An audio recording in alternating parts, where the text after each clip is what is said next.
Deer guys, আজকের ভিডিওতে আমরা জন কিটসের ওড টু আ নাইটেঙ্গেল কবিতাটির থার্ড স্ট্যাঞ্জাটি লাইন বাই লাইন এবং প্রত্যেকটা ওয়ার্ডের ডিটেল এক্সপ্লেনেশন করব।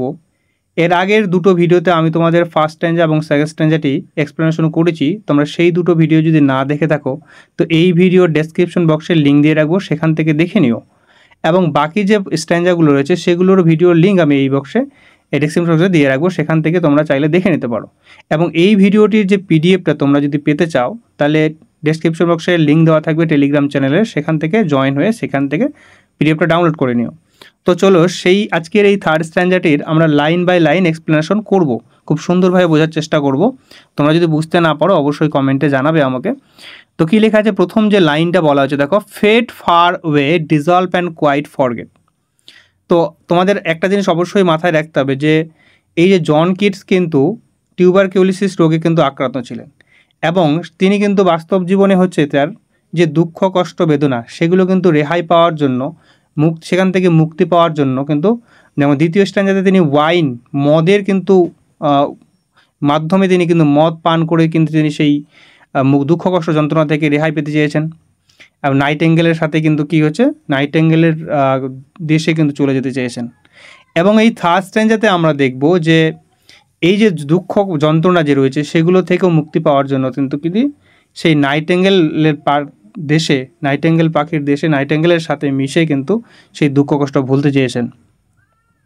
তো কি বলছে এখানে দেখো, কি ফেড ফার ওয়ে ডিজলভ। তো কবি বলছেন ফেড মিনস হচ্ছে দেখো ডিসঅ্যাপিয়ার বা ভেনিশ হয়ে যাওয়া, ডিজলভ মানে হচ্ছে ডিসঅ্যাপিয়ার। তো কি বলছেন কবি যে ফেড ফার ওয়ে মানে দূরে আমি হারিয়ে যেতে চাই, ডিসঅ্যাপিয়ার হতে চাই, ডিসঅ্যাপিয়ার হতে চাই, অ্যান্ড কোয়াইট ফরগেট এবং সম্পূর্ণ কিছু ভুলে যেতে চাই। আসলে কবি এখানে কি ভুলে যেতে চেয়েছেন, অর্থাৎ তার যে জীবনের যে দুঃখ কষ্ট বেদনা যন্ত্রণা যত কিছু রয়েছে, তার ভাই টিউবারকুলোসিস রোগে মারা গেছে, তার মা মারা গেছে, এই যে যত কিছু যন্ত্রণা, তার লেডি লাভ তাকে ছেড়ে চলে গেছে, এত যন্ত্রণা, তিনি রোগেও কিন্তু তিনি টিউবারকুলোসিস রোগেও আক্রান্ত হয়েছেন, এই যে দুঃখ কষ্ট এই যন্ত্রণা থেকে তিনি মুক্তি পেতে চান এবং দূরে কোথাও চলে যেতে চান। তো সেটাই বলছে কবি যে ফেড ফার ওয়ে মানে দূরে চলে যেতে চাই, ডিজলভ হারিয়ে যেতে চাই এবং সম্পূর্ণ কিছু ভুলে যেতে এই সব দুঃখ কষ্ট। The poet would like to go to a distant place, যে পয়েট কী চেয়েছেন, দূরে কোথাও চলে যেতে চেয়েছেন, ডিস্ট্যান্ট মানে দূরবর্তী জায়গায়। The poet wants to leave this world of worries, এই যে জগৎটা বলছে এই জগৎটাকে তিনি কবি কী বলছেন যে ওরিস দুশ্চিন্তা, টিয়ার্স কান্না, এসব মিজারি যন্ত্রণা, দুঃখ সাফারিং, এসবের যে এটা পৃথিবী বলেছেন, জগৎ বলেছেন। আর এই জগৎ থেকে তিনি হারিয়ে চলে যেতে চান সেই নাইটেঙ্গেলের দেশে, নাইটেঙ্গেলের গানের সুরে কিন্তু তিনি হারিয়ে যেতে চান। তো নাইটেঙ্গেল পাখিকে কি বলছেন দেখো, what thou among the leaves hast never known. তো নাইটেঙ্গেল পাখিকে বলছে যে নাইটেঙ্গেল পাখি তুমি কিন্তু এসব কিছুই জানো না, অর্থাৎ এই যে জগতে যে জগৎটা আমি আছি এই জগৎটা যে দুঃখ কষ্টে ভরা এসব তুমি কিছু জানো না, কারণ তুমি তো পাতার মধ্যে থাকো, লিভস মিনস হচ্ছে তুমি তো গাছপালার মধ্যে থাকো, তুমি তো আনন্দে থাকো, এই দুঃখ কষ্ট যন্ত্রণা তুমি কিন্তু কখনোই তুমি কিন্তু পাওনি, এগুলো তোমার কাছে সব অজানা। তো কবি বলছে এই জন্য the Nightingale lives in the piece of nature, piece in nature. তো নাইটেঙ্গেল হচ্ছে কি এই নেচারের শান্তির মধ্যে সে বাস করে। So the sorrow of the world is unknown to him, তাই যে এই জগতের যে দুঃখ যন্ত্রণা সেগুলো তার কাছে কিন্তু অজানা। The nightingale is untainted by the cares and miseries and sufferings and pain of world life, এই যে পার্থিব জগতের যে দুঃখ কষ্ট যন্ত্রণা এসব থেকে সে কিন্তু কলুষিত নয়, এসব থেকে প্রভাবিত হয়নি, কিন্তু সে কিন্তু এই রকম যে খারাপ যে অভিজ্ঞতা সেটা কিন্তু কখনোই সে এক্সপিরিয়েন্স করেনি, তাই তার কাছে এগুলো কিন্তু অজানা কিন্তু। তো সুতরাং কি বলছে যে তুমি কিন্তু এই প্রকৃতির মধ্যে থাকো, তুমি আনন্দের মধ্যে থাকো, তাই তোমার সাথে আমি হারিয়ে যেতে চাই, তোমার দেশে আমি চলে যেতে চাই। নেক্সট লাইনে কি বলছে দেখো, এই জগৎটাকে তিনি কি বলেছেন, আরও বলেছেন যে the ওয়ারিনেস, the fever and the Fred. তিনি এই পার্থিব জগৎকে বলেছেন ওয়ারিনেস মিনস হচ্ছে টায়ার্ডনেস, ক্লান্তই ভরা, খালি মানুষজন ক্লান্ত। দ্য ফিভার মানে এক্সাইট স্টেট বলতে পারো, বা জরা বেধি নানা রকম অসুখ এই জগতে কবি যে জগৎটাতে থাকছে। অ্যান্ড দ্য ফ্রেড মিনস হচ্ছে ট্রাভেল, এই সমস্যায় খালি ভর্তি এই জগৎটা। আর এই জন্য কবি বলেছেন যে according to the poet this world, বলছে এই জগৎটা is the place of suffering, এবং এটা হচ্ছে দুঃখ যন্ত্রণার একটা, suffering and misery and pain and সরো। এই জগৎটা হচ্ছে এইসব যন্ত্রণা, দুঃখ, কষ্টতে ভরা। আর তাই তিনি এই জগৎ থেকে ছেড়ে নাইটেঙ্গেলের দেশে পাড়ি দিতে চান। আসলে কিন্তু বাস্তব জীবনে কিন্তু যে এত যন্ত্রণা তার, এই যে এত, বা তার প্রেমিকা তাকে ছেড়ে চলেছে, তার ভাই, তার মা টিউবারকুলোসিস রোগে, তার বাবাও মারা গেছে, তাই না? এই যে যন্ত্রণা থেকে তিনি কিন্তু মুক্তি পেতে চান, রেহাই পেতে চান। নেক্সট লাইনে কি বলছে দেখো, হিয়ার, হিয়ার বলতে কিন্তু এই জগতে, অর্থাৎ এই যে দুঃখের যে জগৎ, সেই দুঃখের কথা বলছে। Here where man sit and hear each other groan. তো এইখানে কি হচ্ছে, এই পার্থিব জগৎ যেখানে দুঃখ কষ্টের যেটা যে জগৎ, সেখানে বলছে মানুষজনেরা কি করে, সিট বসে, অ্যান্ড হিয়ার মানে শোনে, each other groan, groan means হচ্ছে তাদের কান্নাকাটি, তাদের আর্তনাদ, দুঃখ কষ্ট এসবগুলো শোনে। তো এইখানে মানুষজনেরা কি করে, বসে থাকে এবং একে অন্যের দুঃখ কষ্ট যন্ত্রণা এসবগুলো, ওর গল্প, ওই দুঃখ কষ্ট গল্প ওকে শোনায়, ওর গল্প ওকে শোনায়, কিন্তু কেউ কাউকে কিন্তু সাহায্য করতে পারছে না, কারণ তারা সবাই অসহায়। তো কি বলছে এখানে, হিয়ার বলতে in the world of sorrow, যেখান থেকে কি, from which the poet wants to escape, যেই জগৎ থেকে কবি রেহাই পেতে চান। The people of the world listen to the tale of sorrows and sufferings of other man, যে এই লোকজন কি করেছে, তার অন্যের যে গল্প, দুঃখ কষ্টের গল্পগুলো কিন্তু শুনছেন, কিন্তু তারা কি করতে পারছেন না, they can not help each other, তাকে একে অপরকে সাহায্য করতে পারছেন না, দে আর হেল্পলেস, তারা অসহায়। এই রকম একটা জগতের মধ্যে কিন্তু পড়ে গেছেন কবি। আর এইখানকার মানুষজন কি বলছেন দেখো, where palsy shakes a few sad last grey hairs. তো কি বলছে এখানকার মানুষজনেরা কি, পেলসি মিনস হচ্ছে প্যারালাইসিস, আ ফিউ মানে বেশ কয়েকজন, মানে কয়েকজন হয়েছে, এমন কয়েকজন হয়ে গেছে যারা কিন্তু প্যারালাইজ মানে অসুস্থ হয়ে গেছে, তারা কিন্তু আর কাজ করার ক্ষমতা নেই। প্যারালাইসিস মানে এখানে বলছে যে তাদের আর কাজ করার ক্ষমতা নেই, এবং লাস্ট গ্রে হেয়ার্স, এবং তারা কি হচ্ছে, বৃদ্ধ হয়ে গেছে, তারা বয়স্ক হয়ে গেছে, বুড়ো হয়ে গেছে, তাদের চুল পেকে গেছে, এইরকম অবস্থা, তারা এইরকম অবস্থা হয়ে গেছে। তো কি বলছে, লাস্ট গ্রে হেয়ার্স মিনস হচ্ছে এখানে যেটা বুঝিয়েছে, যখন মানুষ, ওয়েন ওয়ান গেটস ওল্ড, যখন মানুষ বয়স হয়ে যায়, বুড়ো হয়ে যায়, ওয়ান হেয়ার বিকামস গ্রে, তাদের চুলগুলো তো পেকে যায়, গ্রে হয়ে যায়, গ্রে কালার হয়ে যায়। ওয়ান বিকেম ফিজিক্যালি উইক, তখন কি হয়ে যায়, তারা যখন বুড়ো হয়ে যায়, চুল পেকে যায়, তারা ফিজিক্যালিভাবে তারা কিন্তু উইক হয়ে যায়। এবং ওয়ান সাফার্স ফ্রম ডিজিজ, তারা কিন্তু নানা রকম রোগ ব্যাধিতে কিন্তু আক্রান্ত হয়ে পড়ে। তো এই জগতের মানুষগুলো কি হয়, যে এমন অসহায় তারা, যে কেউ কারো সাহায্য করতে পারছেন না, আবার তারা কি হচ্ছে, প্যারালাইসিস হয়েছে, তাদের কর্মক্ষমতা হারিয়ে ফেলছে, এরকম কিছু কিছু। আবার তারা বয়স হয়ে কি হচ্ছে, তাদের বয়স যখন চুল পেকে যাচ্ছে, এই জন্ম হলো, এই আবার বুড়ো হয়ে গেল, এর ফলে কি হচ্ছে, তারা কিন্তু তাদের ক্ষমতাগুলো হারিয়ে ফেলছে। এমনকি বুড়োরা কি হচ্ছে এই বুড়োদের ক্ষেত্রে এই সমস্যা হচ্ছেই। আবার দেখা যাচ্ছে কি বলছে, ওয়ের ইউথ গ্রোস পেল, এমনকি যারা ইউথ মানে ইয়াং যারা রয়েছে, তারাও কিন্তু পেল হয়ে যাচ্ছে, ফ্যাকাশে হয়ে যাচ্ছে, তাদের কিন্তু সেই শক্তি, যে ভাইটালিটি, এনার্জি, সেই তাদের এগুলোও কিন্তু নষ্ট হয়েছে। An spectre thin, an spectre means হচ্ছে ভূত, ভূতের মতো কি হচ্ছে, কঙ্কাল হয়ে, থিন মানে রোগা, পাতলা হয়ে যাচ্ছে, তাদের শরীরে কিন্তু আর সেই এনার্জি নেই, সেই শক্তি নেই, আর তারা কিন্তু পাতলা হয়ে যাচ্ছে, রোগা, ভূতের মতো কঙ্কাল, হাড় বেরিয়ে যাচ্ছে। অ্যান্ড ডাইজ, এবং সবশেষে কি তারা মারা যাচ্ছে।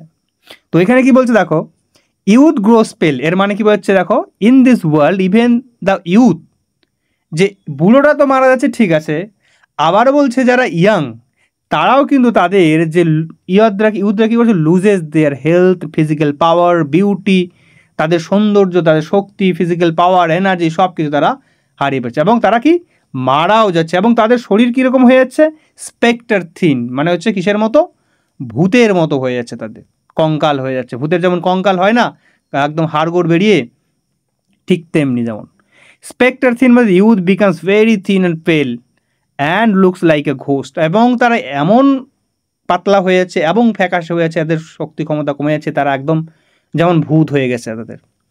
আচ্ছা, spectre thin it is a example of metaphor, figure speech যদি আমরা খেয়াল করি, এটা হচ্ছে ম্যাটাফর রয়েছে এখানে, কারণ এই যে ইউথদেরকে কিন্তু একটা কিসের সঙ্গে তুলনা করছে, স্পেক্টারের সঙ্গে তুলনা করেছে, সুতরাং এটা একটা ম্যাটাফর রয়েছে এখানে।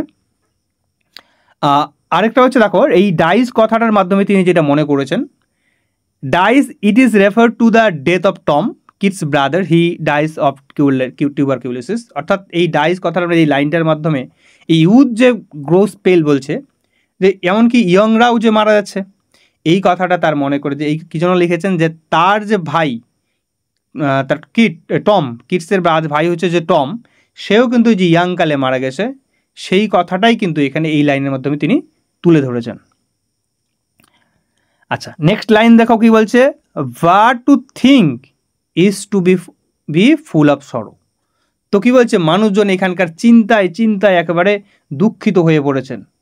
অর্থাৎ যারা চিন্তা করে না তারাই তো সুখী থাকবে, কিন্তু যারা এই মানুষগুলো কী হয়েছে, খালি সারাক্ষণ নিজের জীবন, তাদের জীবন নিয়ে, তাদের সমস্যা নিয়ে খালি চিন্তায় চিন্তায় তারা কিন্তু দুঃখিত, তাদের মনে কিন্তু আর আনন্দে নেই এখানকার মানুষের মধ্যে।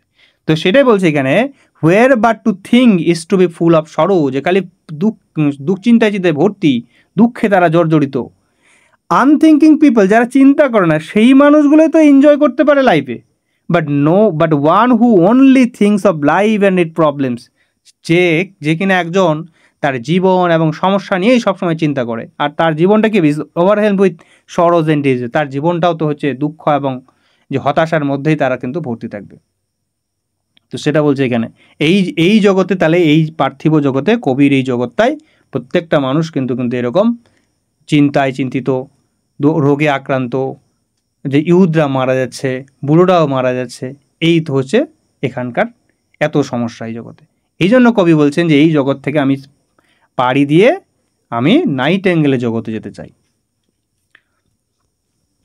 And leaden eyed despairs. তো কি বলছেন কবি, লেডেন আইস উইথ ডিসঅ্যাপিয়ার্স। তো এর লাইনটা যদি আমরা এক্সপ্লেনেশন করি, যে এই মানুষগুলোর চোখগুলো আর কি, eyes heavy with sorrow and looks like lit. তো বলছে এই মানুষগুলোর যে চোখগুলো, সেই মানুষগুলোর চোখে খালি দুঃখ লেগে আছে, তাদের কষ্ট লেগে আছে, এবং তাদের যে চোখের যে কালার, সেই চোখের কালারটা কীরকম হয়ে গেছে, গ্রে কালার হয়ে গেছে। কিসের মতো, লাইক লিড একটা যে গাইস মেটাল একটা, যেটা সীসা যেটাকে বলা হয়, সেই সীসার কালার কিন্তু গ্রে কালার, ঠিক আছে।